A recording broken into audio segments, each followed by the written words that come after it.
नमस्कार, मेरा नाम कुलदीप सिंह राव है। जय श्री कृष्णा सभी को। आज जैसा कि हम देखते हैं कि जिम का ट्रेंड बहुत ज़्यादा चल गया है। जहाँ भी देखें सब जिम जाएंगे, बच्चे बोलते हैं कि हमको जिम ज्वाइन करना है, जिम करा दो। जिम में ऐसा क्या है, क्या जिम के बेनिफिट्स है कि बहुत सारे देने चाहते हैं कि हम जिम जाएं। बहुत ज़्यादा जिम फ़ायदेमंद है। आज मैं आपको जिम के बेनिफिट्स ही शेयर करने वाला हूँ। जिम आपको फर्स्टली क्रिएट करता है डिसिप्लिन।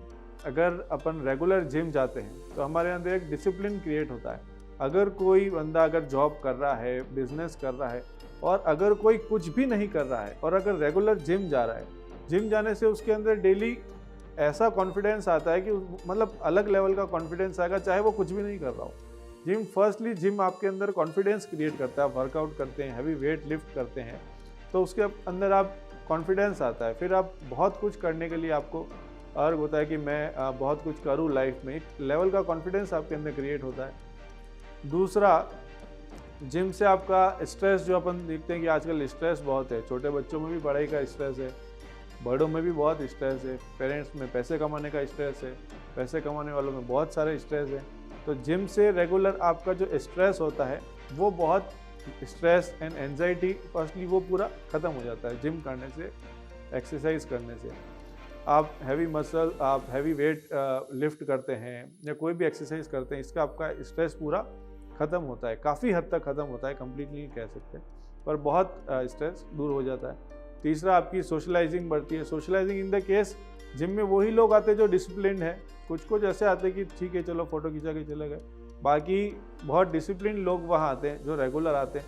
उनके साथ आपका मिलना जुलना होता है, वो आपको अलग तरह से मोटिवेट करते हैं। कोई आपको मोटिवेट अलग तरह से करेगा, आप लाइफ में कुछ हो सकता है उनकी कभी कभी किसी की एक बात आपको ऐसी लग जाती है जिससे आप बहुत आगे चले जाते हैं लाइफ में। सबके साथ हुआ होगा ऐसे कि किसी की एक बात ऐसी पिंच कर जाती है कि अच्छी बात भी हो सकती है, बुरी बात भी हो सकती है, कि लाइफ में बहुत आगे चले जाएँ। तो मेनली सोशलाइजिंग होती है। और अभी मैं ये शेयर करना चाहता हूँ कुछ जिम की एज क्या है। अगर एज ये है कि अगर आप 14 to 17 की एज में अगर आप जिम ज्वाइन करते हैं, बच्चे अगर जाते हैं, तो उनको प्रॉपर कोई कोच के अंडर में ही उनको जिम वर्कआउट करना चाहिए प्रॉपर, क्योंकि मसल बिल्ड होती है, पर आपको प्रॉपर कोच की वहाँ पे ज़रूरत होती है। उसके बिना मैं अवॉइड करता हूँ कि आप ऐसे ही जाके कोई वेट नहीं लिफ्ट करें। 17 to 25 आपकी प्राइम एज होती है जहाँ पे आप मसल बिल्डअप कर सकते हैं, स्ट्रेंथ बिल्डअप कर सकते हैं। ये आपकी प्राइम एज है जहाँ आप अच्छी डाइट लें, अच्छा वर्कआउट करें, अपनी मसल को स्ट्रेंथ करें, बिल्ड करें। उसके बाद जो 25 to 40 ईयर्स की एज होती है, आप जिम जाते हैं, तो उसमें आप अपना मेंटेन करें, फैट लॉस करें। काफ़ी फैट की प्रॉब्लम होती है, उसको फैट को लॉस करें, ये करें।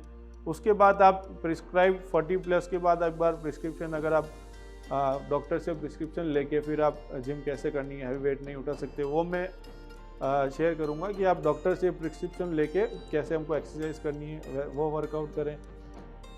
कोई हमसे डाउट रखता है कि सर जिम जाते हैं प्रोटीन डाइट कितनी होनी चाहिए, तो प्रोटीन डाइट होनी चाहिए, अगर आप नॉर्मल जिम करते हैं तो वो आपके बॉडी वेट का 1.2 to 1.6 ग्राम, अगर आप नॉर्मल जिम जा रहे हैं तो बॉडी वेट के रेशो में आप समझ लें, अगर आपका वेट 70 kg है तो 84 to 112 ग्राम्स आई थिंक, ये आपको पर ग्राम डेली ये आपको प्रोटीन इंटेक करना है। अगर आप हैवी वर्कआउट कर रहे हैं, मसल गेन कर रहे हैं, तो उसमें आपको 1.4 to 2.2 grams of body weight आपको प्रोटीन लेना चाहिए। प्रोटीन लेने के साथ आपको वाटर ज़्यादा इंटेक करना है, मतलब पानी आपको पूरा पीना है, नहीं तो वो किडनी पे इफेक्ट कर सकता है। तो ये चीज़ें आपको ध्यान रखनी चाहिए, और सबको मैं मोटिवेट करूँगा कि आप डेली जिम जाएं। धन्यवाद। जय हिंद, जय भारत।